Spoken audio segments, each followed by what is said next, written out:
Hey, good morning, guys. Back at it for another Saturday. We are back on the Shadow 600. I think we're calling it the little racer build. If you were here with us last week, we got the mag wheel conversion done in the back and started fabrication of our tail section. So, plan today, not that it'll go as planned like it ever does, but plan today is to get the strap across the back of the frame where we cut the old fender struts and all that off, get the tail section mounted, possibly finish up the tail section, the side filler plates and stuff if we get it mounted. I don't want to finish it until we mount it, just in case we have to make any modifications to it. Got our gas cap flange in to put our sport bike style keyless gas cap in the stock Shadow tank, which we're going to be using on this bike. So possibly look at that modification. Maybe we will flip the bike around on the lift too, so we can get started on the front end stuff. Obviously, we got to do the mag wheel conversion on the front, completely strip the front down of everything that's on there now. We are going to run a front fender on this bike. I got a front fender from a different bike that I'm hoping is going to work. We'll see how that goes. Also got a chin spoiler we're going to try to fit in with the radiator cover. Again, all this stuff just kind of leading to the same overall look and theme of the bike. Really kind of inspired by that concept bike Honda built using the VTX. This is our kind of little baby version using the Shadow. We got clip-on handlebars. First things first, we're going to jump out. I rough cut the rear strap on the plasma table just to give me a general shape. Marked it out, and we're going to jump on the bandsaw, finish trimming that down to size, and then we'll get it tacked on the frame to get the rear bolts for the tail section installed.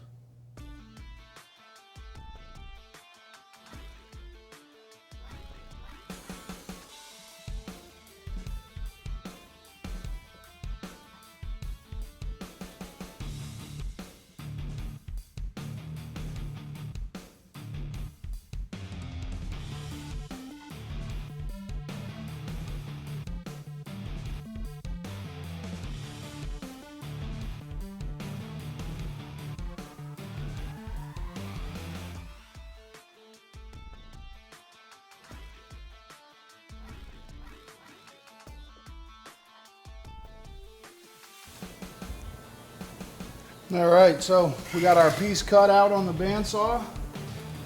I'm gonna lay it up here.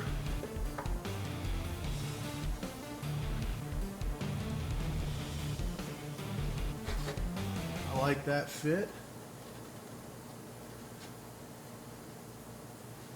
Got a little bit of a high spot on this side of the rail here, so I'm gonna go ahead and blend that down.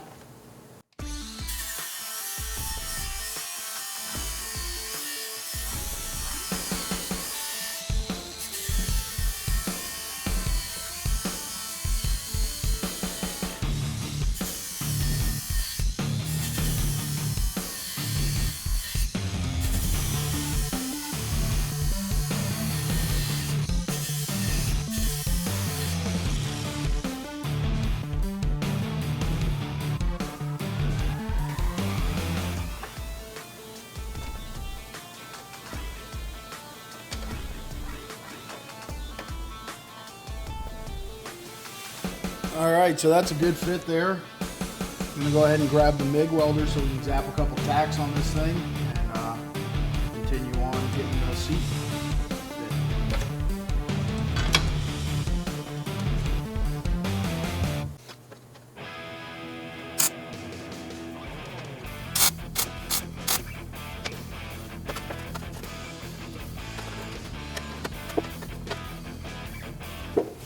All right, I'm liking that. So next thing we need to do is just mark our seat pan, drill a couple holes. That'll be our rear bolts here. I'm gonna make a little tab to slide underneath the front to lock it in there. And I'm gonna put a couple bead rolls in the bottom of this seat pan just to give it some more stiffness to get rid of this oil canning that it's got going on. So, but I'm really liking the look of that. Might end up tweaking this seat up just a touch to get some more clearance between the tire and the tail section.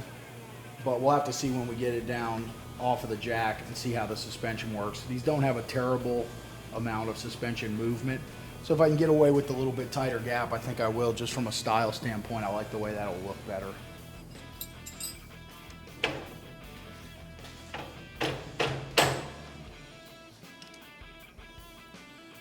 So we're gonna go ahead and change out our bead roller dies here. This is some edge roundover dies we use a lot, but we just want to do a straight bead.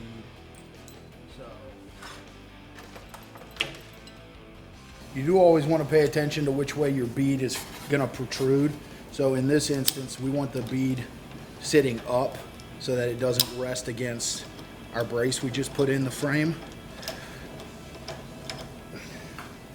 And when we make our actual seat pan to hold our seat, we'll just let it go over this bead so this bead won't interfere with it.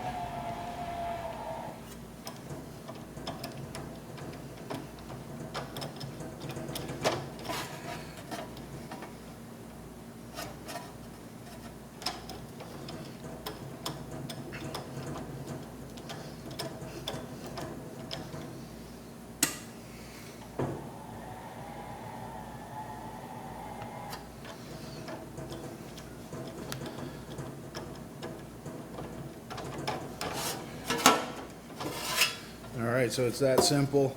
And you see that little popping back and forth oil cannon we had is now completely gone. All right, so we're gonna make our little front tab. The way the frame goes, the tab's gonna go under and then kind of jolt down to lock in. So just gonna put a couple little bends in here and then we'll be ready to weld this onto the seat.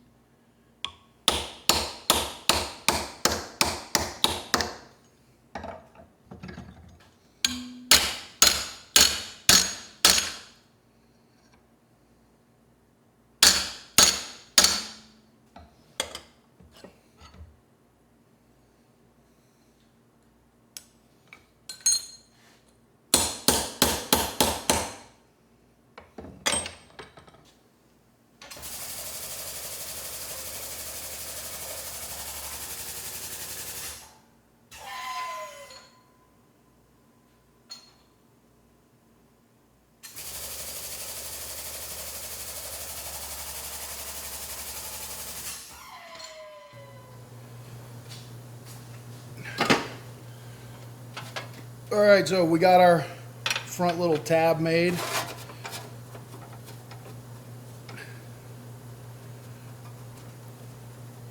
I'm gonna go ahead and tack that to the seat pan.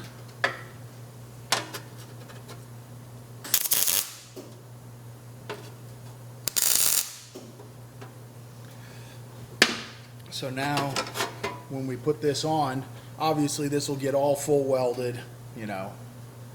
It'll lock in here. And then bolt on in the rear.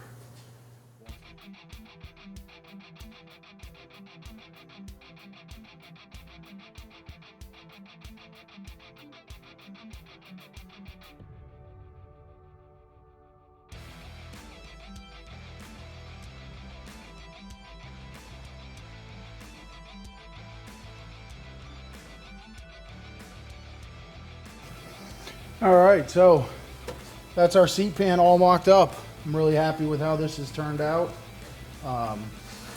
Obviously, we still got to make our side skirts pieces here to lock this in and fully weld everything. That's why we got some flex going on here. But between fully welding everything and we're going to make a fiberglass actual seat pan that will attach to here, and it's going to come up and cover into the tank for just a smoother, clean look. So once we get all that done, I'm confident that it will be stiffened up as much as we need to not have any flex on it.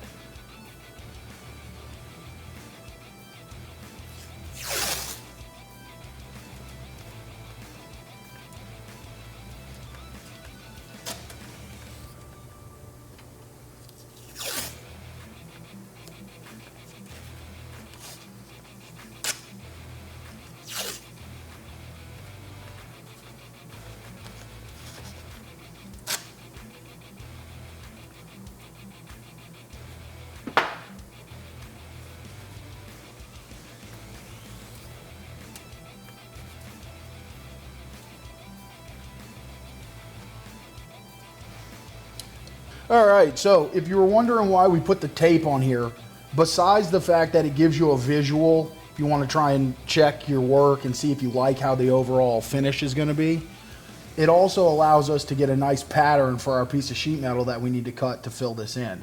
So I put the tape both directions, that way when you cut it, it doesn't want to fall apart.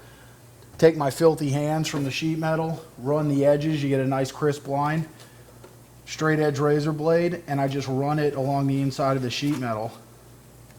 So then you take this and you've got a sticky pattern to stick right on your piece of sheet metal. You don't even have to worry about magneting it down or holding it or having it move while you're trying to make your part. I actually just stick it right on the sheet metal and then cut out right up against the tape, and you've got your pattern made for your filler piece to complete your work. All right, whenever I'm doing these kind of, semi-abstract shapes, they got a radius in them, my tool of choice is always the throatless shear. This is just a cheap Harbor Freight copy. I've had it for probably going on 20 years, and it's really done very well for me. So not all of their stuff is very good, but I have to say I don't have any complaints about this. So you see we got our tape pattern right on the sheet metal, and I'm just using it.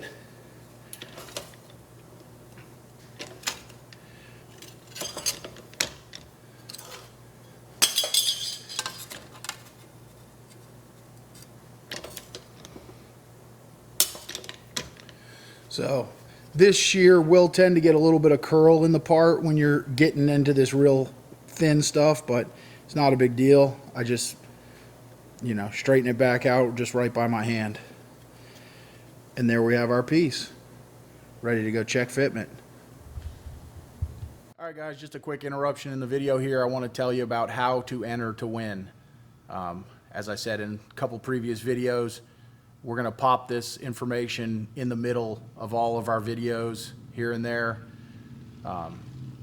just to let people know how to enter, and it'll get people to watch the videos, as you got to watch and find where the information is. So it's going to be real simple. You don't have to buy anything, doesn't cost you anything. You just need to send an email. I'm going to try to get the email on the screen here. I'm not a super tech whiz, so we'll see how that goes, but the email address is pretty straightforward. It's gaddysgaragegiveaway@gmail.com. So all you have to do, send one email. In the email, subject line, giveaway, and in the body of the email, your name, address, telephone number. That's it. You don't actually even need to give your whole address if you don't want. Just let's scratch the address. Let's give your name, your city and state, and a contact phone number. We're not going to sell the phone numbers. No one will ever have them but me, so don't worry about that. You're not going to get sales calls. I hate sales calls as much as everybody else. But we do need a way to get a hold of you if you win. So, again, name, city and state, telephone number. You do need to be a subscriber to the channel to win also. So if you're seeing this and you're not a subscriber, hit that subscribe button and then send the information on over. So we look forward to everybody entering, and we're really excited to give away this bike. Now back to the video.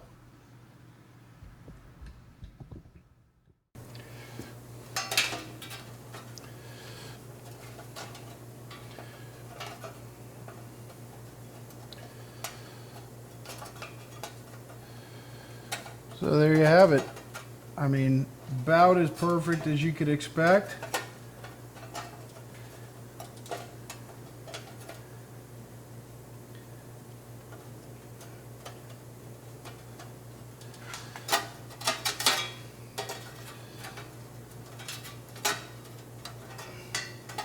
It might just be a touch oversized. I might just take this back over to the shear and skim off just maybe a 1/16 from this top edge.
All right, got that rough fit in there.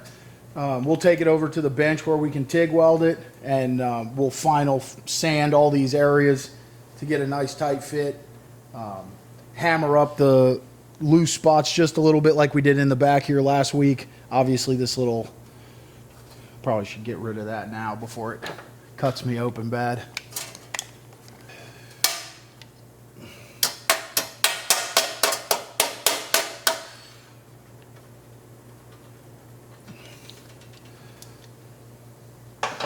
Yeah, so anyway, that's all roughed in and looking good. We will, you know, get it finished sanded on the when we're doing all the final welding. I always get all my mock-up done. I'm sure you guys have noticed that. And then when we take the bike apart to do the paint work and stuff, I'll finish weld, blend, then we'll body work this whole thing and all that stuff. So all I got left to do on this is make my tape pattern for the other side and get that piece filled in. So we're gonna go ahead and knock that out, and this tail section mock-up will be done.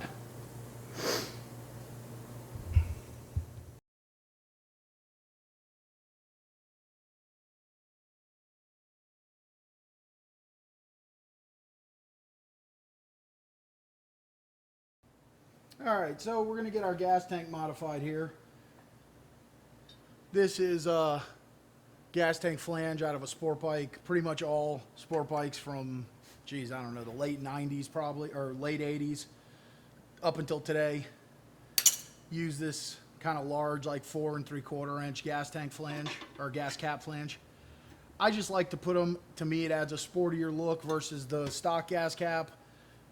Number two, you can buy nice billet aluminum gas caps that don't take a key. I hate keys on motorcycles. I don't like having a big bunch of keys dangling, and if you have just a loose key, it's easy to lose. So anyway, I'm not a fan of keys. So I like to use these keyless gas caps. So that's that. So we're gonna fit this into the stock shadow tank. So first thing we got to do is take our 4.5 inch hole saw, make a hole in the tank. It's going to be slightly undersized for this, but we'll be able to take a drum sander and clean that up to get it fit. Problem being, if you've ever used a hole saw, it needs a center. So what I like to do is just take a little scrap piece of sheet metal, we'll weld it over the top of the gas tank hole, and that'll allow for the center for our hole saw. Just for a second though. You need to get an extra mask. I have extra masks. We need to get batteries for them. Oh, they're like electric? Yeah, they auto darken, and they're all, I need batteries really in all of them. I need to do that. Today, yeah. Yeah, because I'm You down to gotta get a one. starter too for me. So I was gonna ask you, so when we're up there, I'll try to remind you. Okay. All right, let me leave if you're welding.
All right, so there you go. We got our flange fit.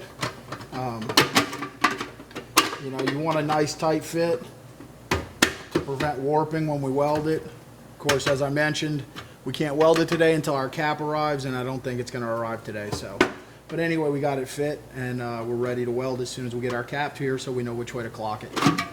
Something else of note, while you have the cap cut out, most of these tanks we use are old and kind of nasty. It's a really good time to wash the tank out while you have this big hole cut in it without any inner lips. It makes it really easy to flush it and drain it while you got a big opening you can access. So just keep that in mind when you're doing a tank modification.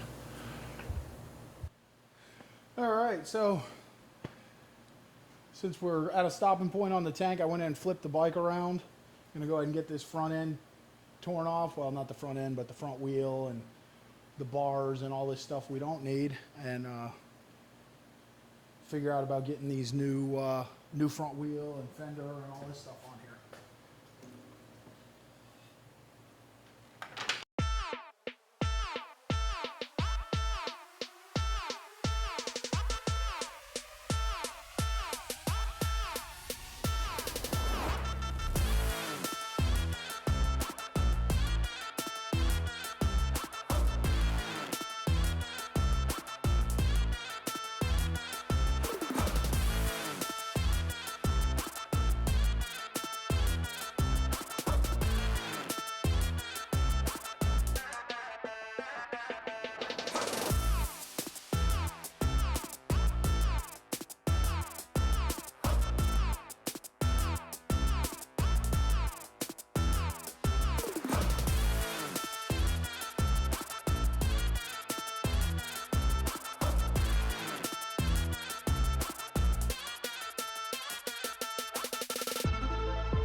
All right, so this is our matching mag front wheel.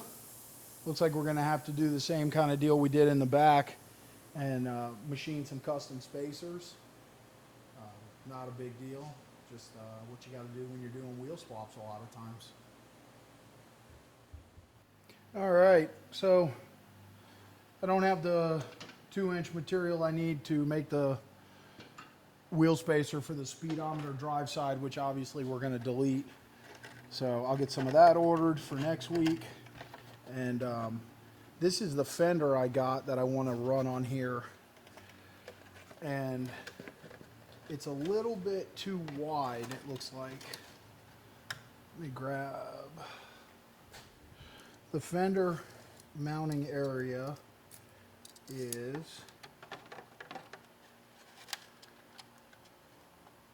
like 6" 100, and the fender mounting bosses on the fork are 5" 500. So we've got 600 thousandths too narrow, just over ½ inch. But we have plenty of meat on these fork legs. So what we'll end up doing is when we pull this apart, we will throw this fork lower in the mill and cut 300 thousandths off of each side. That'll let us mount this fender, which I just like the look of it. I think it's going to be a good fit. If you can kind of...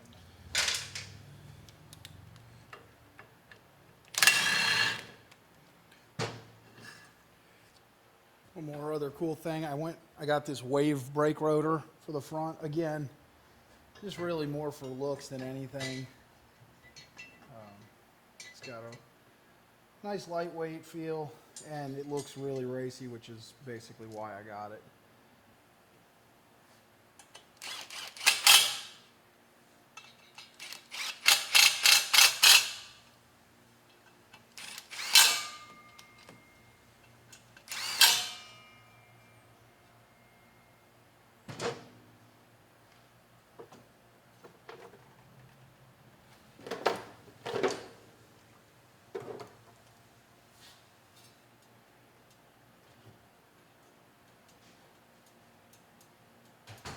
So I'm contemplating doing a brake caliper upgrade on this thing too.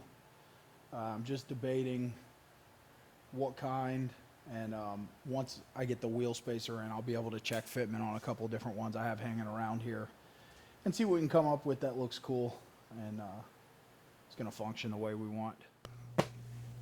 All right, guys, that's going to do it for today. Pretty happy with the progress, pretty happy with the overall look of the bike. It's going to take a little bit more work than I was hoping. You know, again, we were trying to keep this thing budget oriented, but there's a couple things that just have to be done for the overall look of the bike to be achieved. So it is what it is. You know, I don't like shortchanging the builds, so we'll do what we got to do to get it looking good. Definitely going to have to modify the forks in a couple of different ways, shorten them up a good bit. I really want to have a good front rake on that bike, just so it's got a real aggressive look. And I was looking at the wiring. I want to have the wiring super clean, so we're going to go ahead and just pull the stock wiring harness out, and we'll do a complete scratch wire on it, which is much simpler, much fewer wires, and it allows me to keep everything clean. And the area under the neck and under the tank will be able to be open, which I think is going to be a real critical look on this bike, to just have that kind of nice, clean, open area instead of having it packed with a bunch of stuff or using those plastic neck covers, which I don't care for. So anyway, that's where we're at for today. We're getting ready to get out of here soon. Hope you guys have a great weekend, and I hope to see you next time at Gaddy's Garage.